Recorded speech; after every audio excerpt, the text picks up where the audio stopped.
Hi, this is Dr. Gregory Sadler. I'm a professor of philosophy and the president and founder of an educational consulting company called Reason.io, where we put philosophy into practice.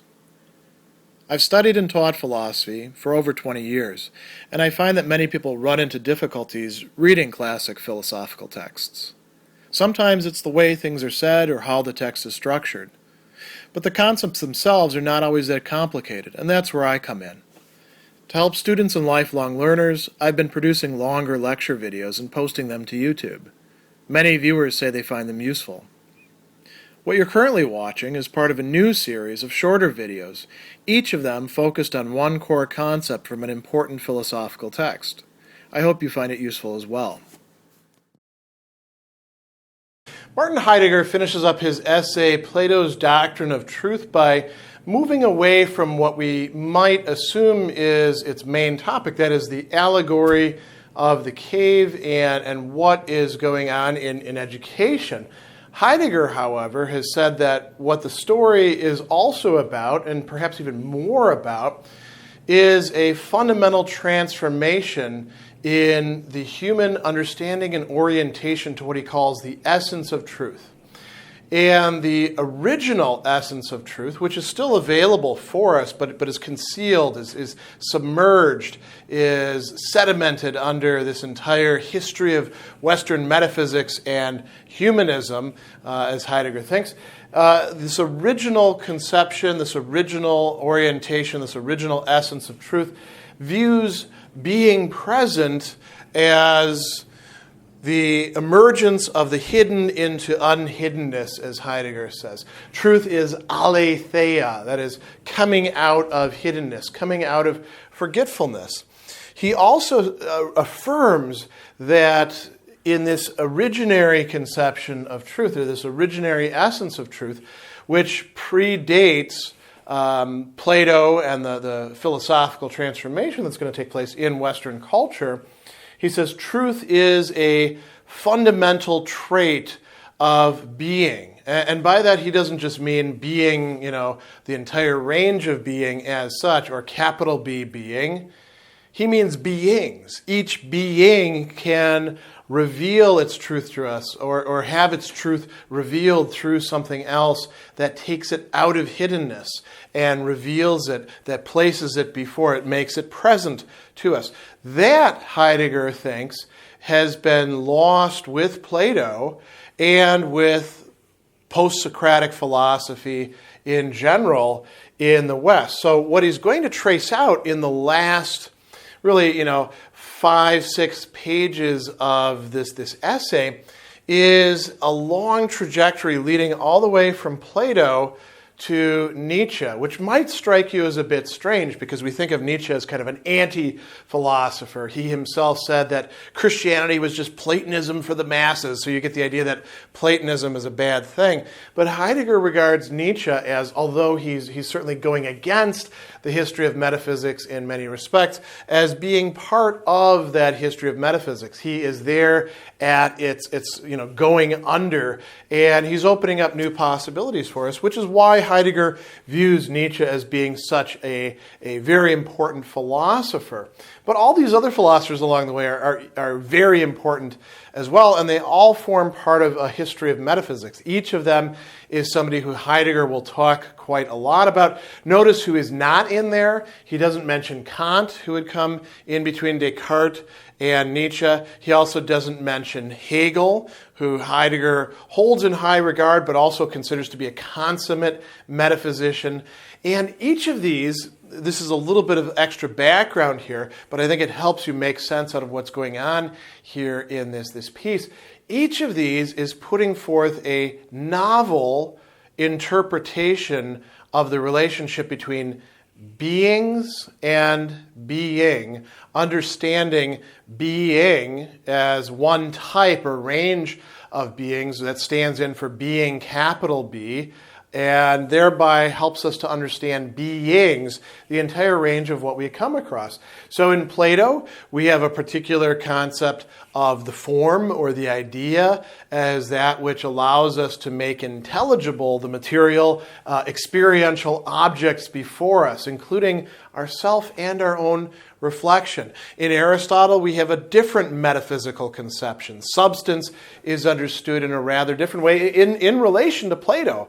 Aristotle, in Heidegger's view, represents not only a departure from, but also a critique of, and in some respects, an improvement upon Plato. But it's still remaining within this history of Western metaphysics that Plato himself launched us into. And this has to do ultimately with an understanding of truth as correctness that crept in with Plato, gets carried forth in Aristotle. In Aquinas, we find, in great medieval scholasticism. It's good to remember that Heidegger himself started out studying scholastic philosophy. We have yet another conception of being, now bringing in a transcendent creator to the mix. Also a distinction between essence and existence. With Descartes, we have the beginning of the modern project and a turn to subjectivity. And then finally with Nietzsche, we have what Heidegger is going to call the fulfillment of Western metaphysics. So what does he say about each of these in turn?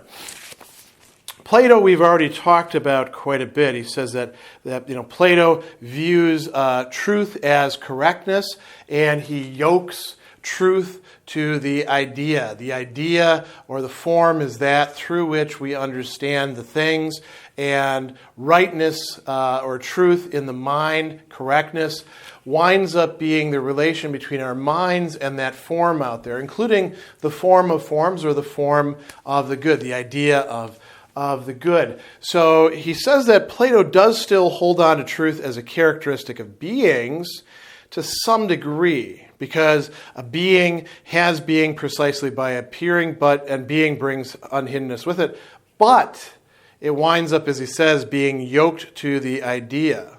So he says, when aletheia, truth, is what is named and discussed, it's really orthotes, correctness, that is meant and posited as normative. And he says this is going to set us on a path. So what we find that in Aristotle, there's a lot going on in Aristotle, but Heidegger just brings out this. He says the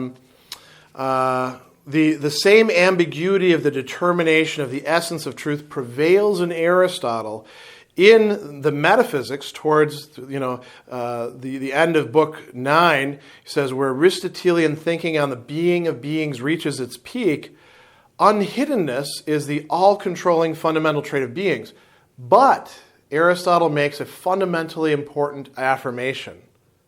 He says, in fact, the true and false are not in things themselves, but in the understanding or in the intellect, in the nous, right?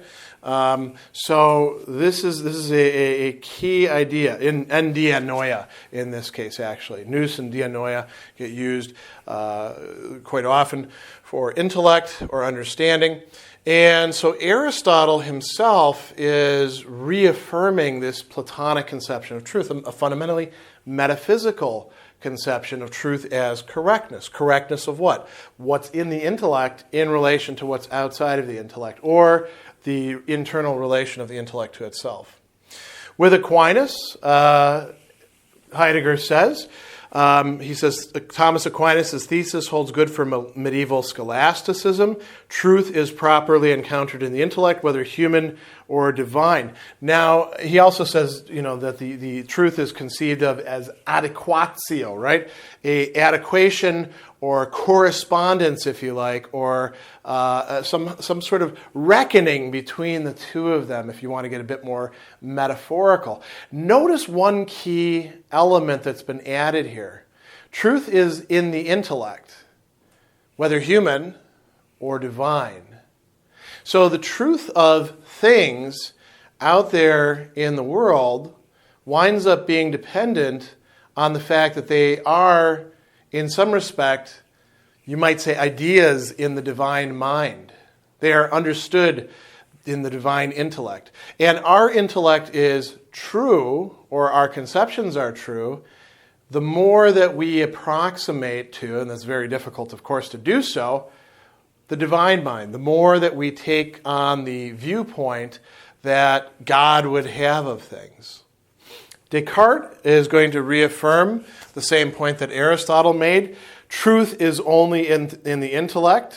And it's not really doing an awful lot of work, his reference to Descartes. But what's not being said here that I think is worth stressing is that for Descartes, we have this turn, as I said, to human subjectivity as opposed to the rest of the world. God is in the picture for Descartes, but not in the way that he is for Aquinas. Descartes uses God to get his project started, and then says, we don't really understand God at all, so I'm not going to speculate very much about that. Descartes is primarily interested in truth as what is in the human mind. Then finally we make our way to Nietzsche. And what is Heidegger telling us about Nietzsche? Remember, too, Heidegger gave a very long set of lectures on Nietzsche that take up 4 volumes of his works. So this is just a very thumbnail sketch here. It says, in the age when the modern era enters its fulfillment, Nietzsche sharpens the previous thesis still further when he says something that is quite paradoxical here.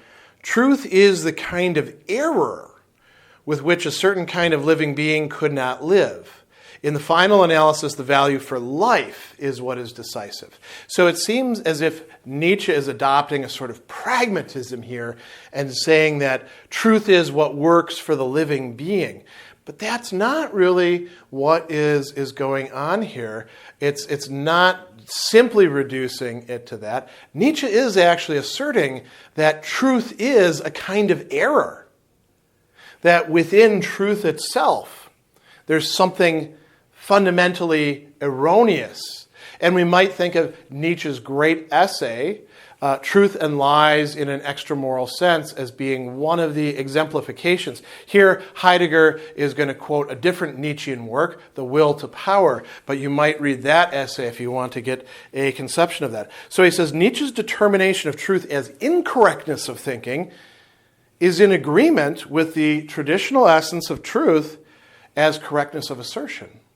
Nietzsche's just turning things on their head. Nietzsche's just exploiting a problem within the system, you might say. He says, Nietzsche's concept of truth displays the last glimmer of the most extreme consequence of the change of truth from its originary essence, the unhiddenness of beings, to the correctness of the gaze. Nietzsche remains essentially within the Platonic trajectory, but he's just reversing things and turning them on their head.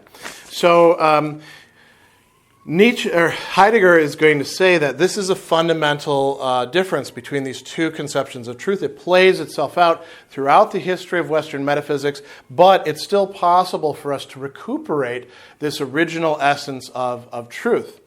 The other thing that he says in here that's particularly important is that this is indeed metaphysics. He says Plato first appropriated the term philosophy as a name for the astuteness about beings that defines the being of beings as an idea. Now, Plato doesn't use the word metaphysics. Aristotle's the one who's going to coin that.